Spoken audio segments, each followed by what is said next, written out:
Build your mind strong, Marcus Aurelius Philosophy Stoicism Legends. Build your mind strong. Marcus Aurelius Philosophy, Stoicism Legends. Do you ever feel like the world wasn't made for you but against you? Like every responsibility, every expectation, every failure, both real and imagined, is pressing down on your shoulders and no one's coming to lift the burden? It's not weakness to feel that, it's reality.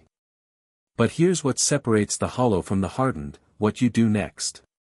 Most people numb it, they scroll, they drink, they distract themselves to death. But the Stoic, the man who knows what's at stake, he faces it, he leans into the fire, because he understands. The mind is not a luxury, it's not a soft tool for feel-good thoughts, it's a fortress. And like any fortress, it must be built, brick by brick, battle by battle. Marcus Aurelius ruled over the Roman Empire while grieving his children, fighting wars and enduring betrayal from those closest to him. He didn't collapse under it, he trained his mind, not with fantasy, but with philosophy, not with ego, but with clarity. He knew that strength wasn't born in easy days, it was chiseled in silence, tested in suffering, proven in private. You say you want peace? Then prepare for war with yourself, because to build your mind strong, you must be willing to kill the weaker man inside you, the one who folds under pressure, the one who seeks comfort before challenge, the one who asks for permission to be powerful. That man must die for the better version to rise. This is not a journey of motivation, it's a journey of purification. And every fear you face, every hardship you survive, every disciplined act you choose when no one's watching, that's the grindstone that sharpens your intellect and tempers your soul. Your mind can either be your cage or your catapult, but it cannot be both. So when the world presses in, remember, you were not meant to be spared from the weight, you were meant to carry it and walk forward anyway. That's what it means to build your mind strong, not to be untouched by the storm, but to become the storm's equal. Picture Rome, not the postcard illusion or marble-paved dream, but the brutal, bleeding heartbeat of an empire. Picture smoke rising from distant battles, senatorial daggers sharpened with political smiles, plague creeping through the streets, and the pressure of ruling over millions while knowing at any moment, everything could collapse. Now picture the man at the center of it all, not a power-hungry tyrant, not a man born with ambition in his teeth, but a philosopher, a reluctant ruler, a soldier of the mind, Marcus Aurelius. He never begged for the throne, fate dropped it on his shoulders like a mountain, and yet he didn't crumble. He opened his journal, not to scream into the void, but to carve order into it. Meditations wasn't written for applause, it wasn't written for anyone but himself, because a man at war with the world must first master the war within. Amid betrayal, family deaths, conspiracies, sickness, and ceaseless pressure, what did he write? Not pity, not whining, but lines like, "You have power over your mind, not outside events, realize this, and you will find strength." That's not poetry, that's steel, that's a battle-tested philosophy from a man who had every excuse to fall apart, and refused to. So now the mirror turns to you, you want peace, control, purpose. Then ask yourself, have you ever actually trained your mind? Not just motivated it for a moment, but forged it for war. Can you stand still in chaos? Can you command your thoughts when emotions rise like a tide ready to drown you? Can you hold the line when no one's clapping, no one's saving you, and the only voice left is the one inside your skull? Because if not, then you don't have a mind, you have a passenger, and passengers don't lead empires, they get crushed by them. To build a mind like Marcus didn't require miracles, it required discipline, stillness, brutal honesty, and the courage to write when no one was listening. We're going to break down exactly how to build that kind of mind, step by step, through stories that scar, truths that sting, and a philosophy that refuses to break under pressure. It's time to train, not to survive the chaos, but to dominate it. Part 1, Mental weakness is a choice. Weakness doesn't come from lack of opportunity, it comes from surrendering your will. You weren't born weak, you were trained to become weak by a culture that rewards comfort. The world keeps telling you, don't push too hard, don't suffer, don't face discomfort, don't discipline your body or your emotions. But Marcus Aurelius knew better. He said, if it is endurable, then endure it, stop complaining. This isn't about suppressing emotions, it's about confronting them. Weakness is the refusal to challenge your own habits. You hit snooze on the alarm, you chose weakness. You procrastinate again, weakness. You gossip instead of focusing on your mission, weakness. To build your mind strong, the first step is radical ownership of your thoughts. Own your decisions, no one's coming to save you, and once you accept that, you're free. Part 2, Turn Pain into Power.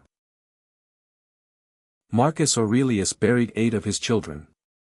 Imagine the pain. The man who ruled an empire, still lost almost all his legacy and blood. Yet what did he do? He wrote, do not indulge in dreams of having what you have not, but reckon the chief of the blessings you do possess. Pain didn't destroy him, it refined him. So what pain are you carrying? Heartbreak? Failure? Rejection? Don't hide from it, use it. Every ounce of your struggle is fuel. You don't need less suffering, you need more direction. Use pain like a chisel, carve the strongest version of yourself from the stone of your life. That's how warriors are built. Part 3, Silence is a shield and a sword. One of Marcus's most powerful tools was silence. When enemies conspired, when senators betrayed him, when the mob rioted, he didn't panic, he paused, he observed, then he moved. You want strength? Learn to be silent, learn to hold your tongue, learn to listen more than you speak. In your silence, you become dangerous.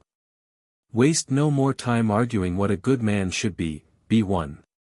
That's not a quote for the faint of heart, it's a challenge, a call to cut the noise and become the person your potential screams you could be. Speak less, execute more, that's power. Part 4, Train your mind like a warrior. Marcus didn't just read philosophy, he lived it. Every day he reminded himself, I could die, I could be betrayed, I could lose everything. He was never surprised by hardship because he trained for it. You need to do the same. Every morning ask yourself, what weakness must I kill today? Is it laziness? Is it ego? Is it the need for validation? Crush it, starve it, replace it. Your mind is like a battlefield, either you train your thoughts or your thoughts will train you. Build rituals, wake early, breathe deeply, move your body, journal your fears, study wisdom, execute with clarity, do it every day until strength becomes your default setting. Part 5, Cut out toxic people, mercilessly. The Stoics taught that you become what you tolerate, you absorb the energy around you. If your circle is filled with cowards, you'll become one. If you let negativity live rent-free in your head, it will own your destiny. Marcus said, the soul becomes dyed with the color of its thoughts. Now ask yourself, who's painting your mind right now? Friends, family, social media. Cut it, outside. If someone disrespects your path, distance yourself. If they drain your willpower, remove them. If they don't challenge you, they weaken you. Loyalty to your potential matters more than loyalty to comfort. Part 6, Embrace death to build unbreakable presence. Marcus Aurelius wrote about death constantly, not to be morbid, but to stay present. He said, you could leave life right now, let that determine what you do and say and think. You want to build a strong mind?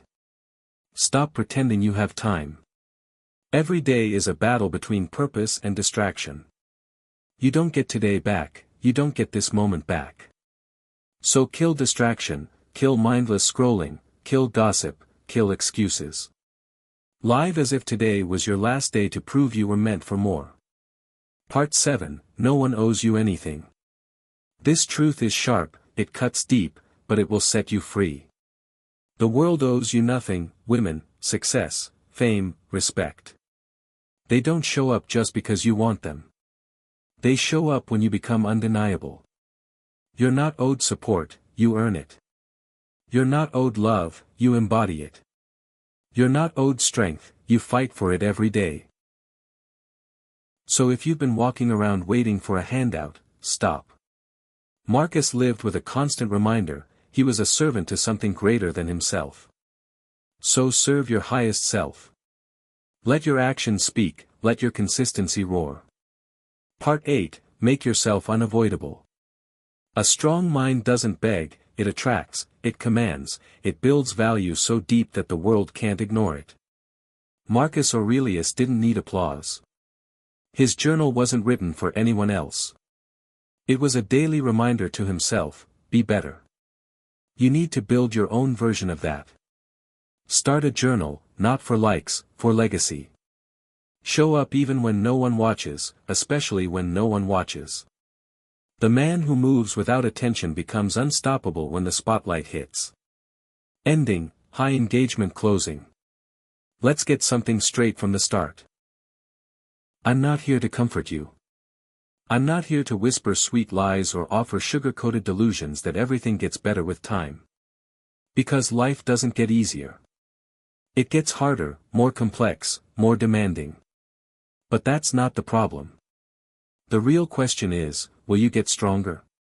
Not stronger in appearance, not stronger in fake confidence or empty bravado, but stronger where it matters most, in the mind. Because when life breaks you, it doesn't ask for permission. And when pain arrives, it doesn't knock gently. So your only defense is the fortress behind your forehead. That is where the war is won or lost. Marcus Aurelius knew this better than anyone. He didn't walk through life seeking ease. He ruled during plague, war, betrayal, the death of children, and the collapse of Rome's moral foundation. Yet what did he do? He wrote. He meditated. He built mental discipline like a blacksmith pounding steel. Every thought tested, every emotion examined, every weakness faced alone in silence. He didn't scream at the world. He mastered the war within. That's the model. And now it's yours. You see, every single moment right now is a decision.